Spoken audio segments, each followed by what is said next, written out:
The squat is one exercise you can use as a triathlete to strengthen your legs for a more powerful bike, quicker run, and also more durable hips to kick from for your swimming. But squatting for a triathlete is quite different, I would say, to a lot of other maybe athletes or populations. Why? First of all, you're probably going to have quite tight ankles from all the running that you naturally do. So to expect you to go as deep on a squat as to, say, a power lifter or somebody who does a more nimble sport, should we say, is totally unrealistic and actually will probably set you up for an injury.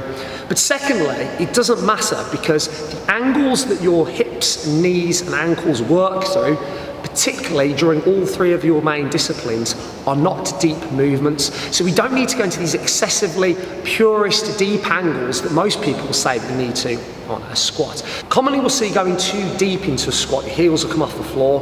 We need them to stay down because that shows that you're using the hip muscles, your glute muscles, that we want to get strong to make you better as a triathlete. Now in terms of depth, we typically say going to around about 90 degrees at knee is probably enough for you to get what you want for your triathlon, but is capable for any of you to be able to achieve.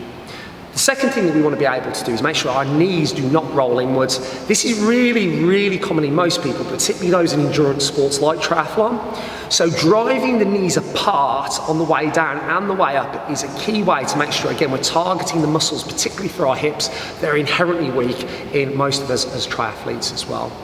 Lastly, one way you can keep your heels to the ground is you can use a pair of what we call lifting shoes.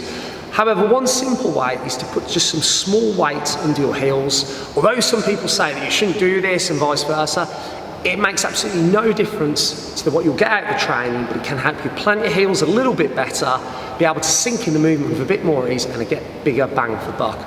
So here's a really quick way of being able to squat as a triathlete, get all the results that you need to be better in the three disciplines, without having to worry that you're not doing it right because you're not doing it like somebody on YouTube who's really flexible, really nimble, and doesn't have to run it all during the course of a week.